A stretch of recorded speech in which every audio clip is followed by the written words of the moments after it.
So this is a North London derby, definitely to forget. I mean, you was at the game. Did you stay until the final whistle? Did you see the fourth goal? When the fourth goal went in, I then stood up and left. As a Tottenham supporter, even when you're 3-1 down with 5 minutes to go, you still think there's a chance that you might just get one and then have a go at getting an equaliser. It could have been 2-2, and maybe, just maybe, it might have changed. Yeah, it should have been. And it might have been able to change the complexion. Maybe. I don't know. I mean, have you seen... You've seen the replay, yeah? I don't watch replays. Not when we lose. I can't watch it. Right. A tiny touch on the defender. He goes diving. The goal goes in. I thought the ref... I was looking right at the ref. I thought, that's not a foul. And the ref pointed for a goal and then changed his mind. The referee cam has actually been released today. Now, really? I don't know the physics. Well, I don't know the physics about the camera and the set of eyes. But if we're going by the camera as a set of eyes, it's like as if he didn't even see the player pushed him down. Or like laid a finger, rather. And it's so weird because Oliver was just so confident that that was a foul that he didn't even like maybe think to try and clarify it back with video assisted refereeing. He was just not having it. He was saying, nope, you pushed him down. There's too much contact. So therefore we're not giving that goal. And I'm just like looking at this. I'm like, are you just too stubborn in your job or are you corrupt? So I don't think there was anything wrong with that goal, by the way. And bearing in mind, we saw something similar that happened to us against Liverpool. Okay, if I got that wrong and he pointed not a goal, then I'm going through what you just said about his mindset. He must know, he will know that VAR is going to look at it again, right? And to help him decide. Now, did VAR say that it's not wrong enough to change, but they might have gone the other way? Or did they say, yeah, he's absolutely right, that was a foul? I'd like to know the answer to that, because I saw it once. I haven't looked at the replay, because I can't look at car crashes twice. And I'd like to know the answer to that. Can we just say, by the way, like, when was the last time that we even did a video together? I would say in our kitchen about 5 years ago. Maybe 3 years ago, I'd say. But it's good to have you back on the channel. And it's good to see myself talking about Tottenham for a change. Yeah, I haven't heard a lot about that. Well, can you blame me? Well, there's a lot to talk about that. Can I blame you? I think anybody who speaks about Tottenham now has to speak with sadness and anger combined. And sadness and anger combined. There you are. Channel make you look like a nutter to anybody looking in. And if it's another team, they'll be laughing. If it's your own team, they'll be saying, yeah, I know what he means. And so, you know, you're just making yourself look like nutty to everybody else. Exactly. You took the words right out my mouth there. I don't want to make content where it just makes me look like, you know what, I probably did have anger issues back then. I'm not going to hide from that. I probably did. But I realised that it's better for my sanity. Yeah. I realise it's better for my sanity that I just don't cover Tottenham as content because it's too much. And I've been covering content on Sunday when all of this nonsense happened. I mean, 3 centre-backs. Did you think that there was anything good coming out of that? Be honest. 3 centre-backs we're talking. The problem is we don't have a window about what's going on behind the scenes. So I would like to know, what were the players that were available to him and how fit were they? So we could have said, for example, that he might have started Solanke. But did Solanke have a sore throat and could he not have started? Was he only good for 20 minutes or could he have started? Did we have to have 3 centre-backs or were there other players available who could have started and done whatever job they needed to do? We just don't know.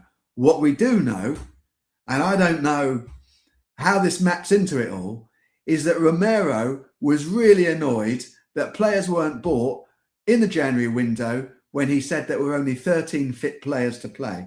Now, if that's right, and there were offers made but not followed through because they wanted to save some money, then that is a problem. Did you see the clip of Igor Tudor shouting out at Mickey van der Ven, saying like, go higher. And it looked like Mickey van der Ven was just like completely ignoring him. The only one that listened to it, I think, was Dragusin, I believe. I heard about it. I didn't see it. I heard about it. And if that's right, Well, the players cannot be bigger than the club. They may not think that manager will be there for long, but he's a manager for now and they've got to listen to him. So if Mickey did that, I'm afraid to say he was wrong too.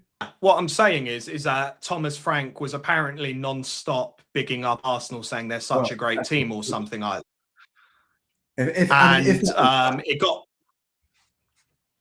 With him, I don't know if we're going to get onto him. He's a nice guy. I'm sure he's a good manager. I'm sure he had bad luck with us, but we were certainly right to get rid of him. The only issue I have, we should have got rid of him earlier. No, of course. And what my point was that if you're getting annoyed by a manager bigging up your rivals and you lost 4-1 to your rivals in the first fixture, have a little bit of dignity and make sure that repeats don't happen. And yet here we are talking on the back of the loss of another 4-1 defeat. It wasn't embarrassment that I felt. It was pain that I felt. Having to watch... Well, that too. Having to watch the player that could have come to us smiling as he inflicted misery on us was painful. Painful. It's not just Eze, by the way. David Raya, we were linked with him, decided not to go for the full end. You get Vicario, they get Raya. I'm sorry to say it's another sign. Again, for whatever reason it is, whether it's confidence or ability, we've got ourselves the worst goalkeeper I've seen at Tottenham for many, many years. Really? I'm not doubting his ability to save shots at times, but his ability to use the ball at his feet is the worst that I've seen on any goalkeeper, really for any team in our division. I'm looking at his ability to how far he can kick the ball. He finds it a real struggle to meet the halfway line or get it in any particular direction. And the real problem with him is when you've got a back four who on the face of it could be okay, and they're looking to use the goalie to interact with to get the ball up again, they're filled with such, I think, lack of confidence in him that it creates a lack of confidence in them. The atmosphere was there, but when I'm looking at photos and clips, I felt like there was just something that like summed up a bit of modern football and killing off the North London derby a bit. I mean, you've got obviously your top gooners in the away end giving it the large at Spurs, and there's obviously no top Spurs fans sitting there because you always have family there. I don't know if this is true, but a third-class party website was exposed where people publicly could enter from a general admission and get seats there. And you just had people on their phones just film Arsenal fans, which, I can't really talk, match day content creator once upon a time.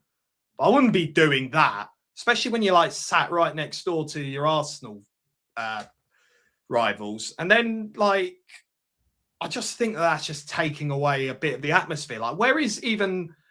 I don't know, maybe that's more of an issue of modern football rather than the individual that bought the ticket, I suppose, which, should be an issue on the club.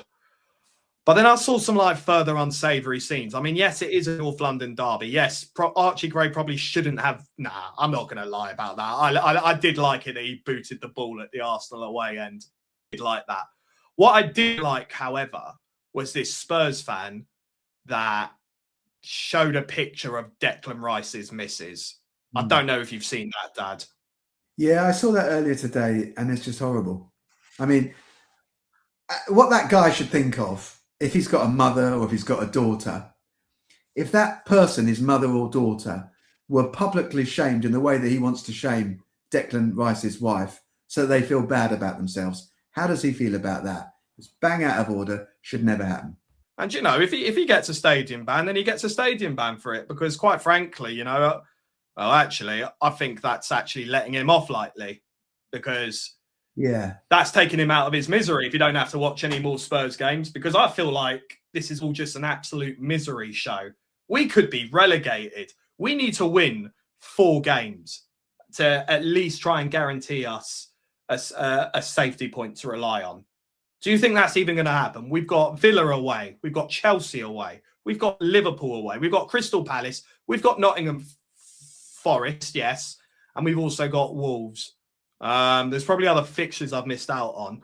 But when you look at those fixtures, do you think we're going to stay up is my question. Well, if we go on the maths of it, if you like, if you look at our last, I don't know, 7 or 8 games, and you look at each of the teams that you've just mentioned, including, well, all the teams below us, including Wolves, they've got better last 7 game results than we have. And we don't look like we're getting any better. When I watched some of the Notts Forest game, they were unlucky against Liverpool. They could have won it. They lost it. But at least they were trying to win it, and they nearly did. West Ham, well, losing against them at home was a shocker.